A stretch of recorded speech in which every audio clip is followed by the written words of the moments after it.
prête pour retrouver la saga Star Wars chez Leclerc? Toujours prête.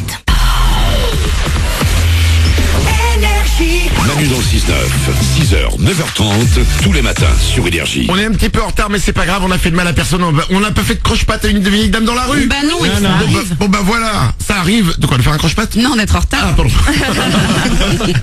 On va écouter tout le Jamo dans un instant, les sondages du matin arrivent juste après, mais avant ça, c'est les infos.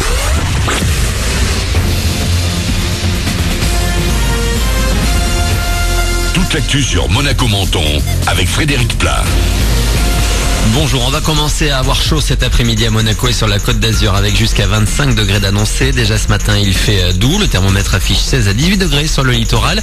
Et c'est donc une nouvelle fois le soleil qui va nous accompagner, juste quelques passages nuageux sur les reliefs et dans l'arrière-pays. C'était la météo sur Énergie avec La Trégo, votre restaurant les pieds dans l'eau, port de plaisance, Cap d'Aille. Un net radoucissement des températures qui amène quelques conséquences. La qualité de l'air se dégrade et après les fortes chutes de neige de l'hiver sur le Mercantour, le risque d'avalanche est élevé. Notre département est d'ailleurs en vigilance. Hier, il a un temps fallu fermer la route d'accès à Isola 2000 après justement une avalanche. Poursuivre ou abandonner, les syndicats de cheminots vont devoir se décider alors que les députés ont validé le projet de réforme de la SNCF hier à l'Assemblée.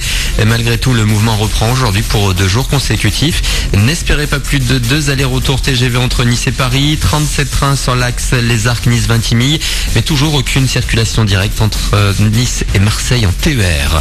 Si vous voyagez avec Air France, là aussi vous pourriez avoir de mauvaises surprises. Un tiers des avions sont cloués au sol. On en compte 7 d'ici 9h à Nice-Côte d'Azur, tous à destination de Paris. Puis autre mouvement, autre colère, le mouvement contre la réforme de l'accès à l'université se poursuit. Une dizaine de facs toujours perturbées et 4 sites totalement bloqués, comme à Rennes, Montpellier ou encore Tolbiac à Paris. On se dirige vers des évacuations par la force. Du sport avec les Masters de tennis de Monte-Carlo qui se poursuivent ce mercredi. Entrée sur les cours aujourd'hui de Rafael Nadal. Le numéro 1 mondial, déjà 10 fois vainqueur en principauté, devrait sans trop de difficulté se défaire de son adversaire du jour, le Slovène Beden, 58e mondial. Le match ne devrait pas avoir lieu avant le milieu d'après-midi. Jouera juste avant lui sur le central également, celui qui l'affrontera peut-être en quart vendredi, Novak Djokovic. Plus qu'un criminel, c'est une légende. Après la série Narco, Pablo Escobar débarque sur grand écran aujourd'hui dans un nouveau biopic. Cette fois, c'est Javier Bardem qui prête ses traits au trafiquant de drogue le plus riche de l'histoire. Un personnage aussi passionnant que flippant pour l'acteur espagnol. Quelque part, on est toujours fasciné par le diable. Ce combat entre le mal et le bien passionne depuis la nuit des temps.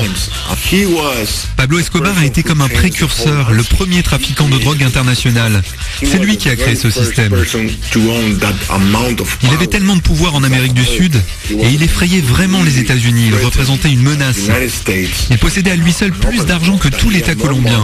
Et tout ça malgré des origines très simples. Il venait de la campagne, il a grandi dans la misère. Pour toutes ces raisons, forcément, on a envie de comprendre qui il était.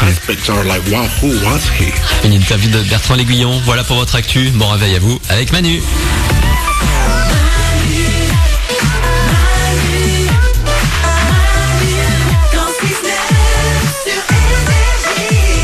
On est là avec vous comme chaque matin, il est 6h35, tous les moments du matin sont là. Oui, tout le monde est frais par rapport pour cette belle journée. Je vous rappelle qu'aujourd'hui il y a faire beau partout en France. Tout le monde est là, Laure évidemment. Au top.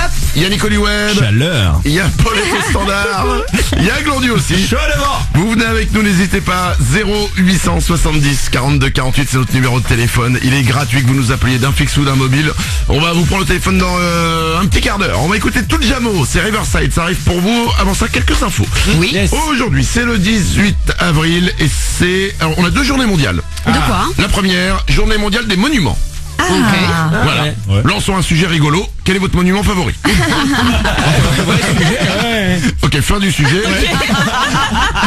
C'est aussi la journée mondiale de la CB.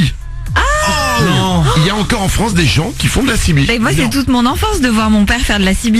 Ils faisaient de la CB? Ouais, c'est pour ça il me dit, mais moi je faisais de la radio avant toi, haha. Et en fait, il était dans le garage et il faisait de la CB, il communiquait avec des gens partout en France et même dans le monde. Il s'est Ah non, fait mais des ça, copains partout. C'est de la radio amateur, ça. Non, c'était une CB, je te Une jure. vraie CB, comme les mecs en... Tango, machin, ouais. il communiquait avec Ah, les c'est gens. drôle. Pour moi, c'est un truc de routier, la CB. C'est pour qu'ils puissent communiquer entre eux, mais. Ouais, mais son père, il s'est fait retirer son permis. Du coup, Il était dans le garage. du coup, il est resté dans le garage. Avec une bouteille de whisky. Mais non, le pauvre, il est trop mignon. Qu'est-ce qu'on a d'autre dans les les infos. Apple, bon évidemment tout le monde connaît. Bien sûr. Alors écoutez bien, vous savez qu'il y a eu plusieurs fuites déjà sur les futurs iPhones, des infos qui sortaient. Donc en fait Apple a créé et distribué un mémo à tous ses salariés et le titre de ce mémo c'est comment éviter les fuites sur nos produits. Et le mémo a fuité dans la presse. Oh mais non. Le comble. Mais oui, mais moi c'est pareil, si tu me dis ne dis pas ça 2-3 fois, ça c'est sûr je le dis. Bah oui. Interdire c'est inciter. Ouais. Bah non, interdire c'est interdire. Quand t'es en voiture et qu'il y a marqué sens interdit, c'est pas on vous incite à y aller. C'est ça. Note à moi-même, ne jamais monter en voiture avec Laure.